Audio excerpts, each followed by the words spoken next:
Well, I actually didn't plan on making another video about Russell Brand after seeing the Dispatch's claims because, as expected, it's a bunch of former groupies salty because he pump and dumped them like a commodity in the stock market. And as I said in my first video, a bunch of groupies desperate for some celebrity to go balls deep in her despite him admitting to being a sexual deviant is about as credible as this trout calling herself a journalist. Honestly, as a parent and a journalist, yeah, that lack of credibility is why I lost interest in the story literally instantly, alongside the top comment on my video pointing out the fact Dispatches never did a show on Epstein and Maxwell's client list. They also never did one on Jimmy Savile or Rolf Harris, so why did they bother doing this one? Now, obviously, I kept an eye on the story because it's literally everywhere, but I didn't plan to make any more videos until I was sent this clip from the BBC following reports YouTube had demonetized Russell Brand's channel, and it actually seems the BBC itself might be responsible for YouTube taking this action. Listen to this. So, Vincent, this news breaking within the last half hour or so that YouTube will stop that monetization. It means he cannot make money from the adverts around his videos online. What more do we know?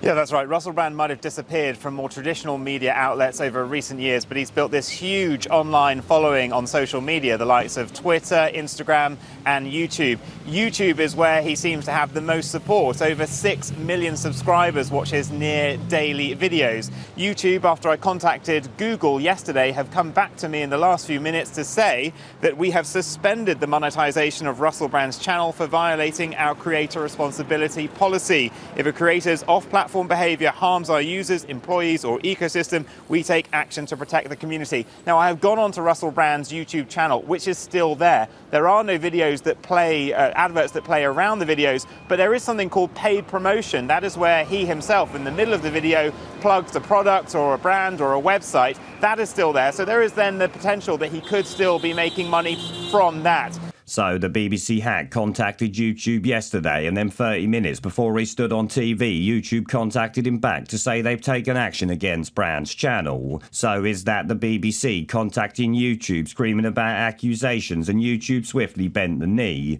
possibly bowing to legacy media pressure after MSM fuckpigs mentioned ad boycotts for not doing it? This, as we know, is a tactic they love to use, and so it wouldn't be a shock if they chose to do it here once again. Of course, the fact that these are only accusations with zero evidence doesn't matter to YouTube, and I guess neither does the fact that the women claim they only felt able to speak out after journalists contacted them. So you know, let's not take the piss here.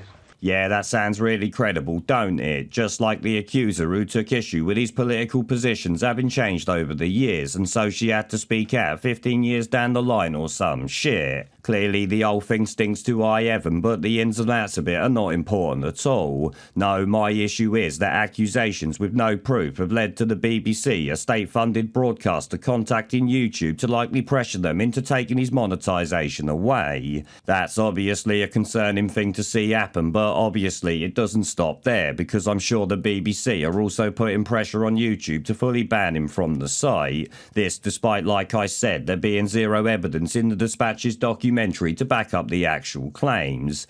Yes, I watched a recording of it and can say that while some of it is morally questionable, I heard no proof of anything actually illegal. It's just claims a decade or more down the line from groupies that could even involve payments to the accuser as the media contacted them, and not the other way round, like I said. Now, obviously, I expect YouTube are going to go through his videos with a fine-tooth comb looking for anything they can use to get him off the platform just to take the media attention away.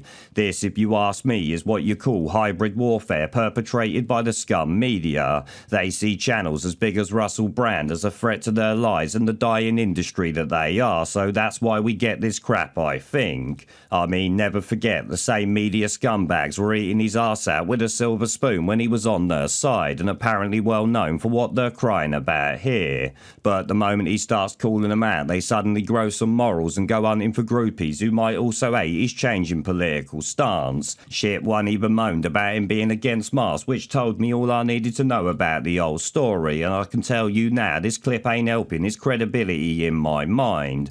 The BBC are highly likely to have sat there pressuring YouTube into taking his monetization away. I expect this is going to continue and ramp up until they eventually tried to cancel him completely. For me, you're somewhere between a cockroach and that white stuff that accumulates at the corner of your mouth when you're really thirsty.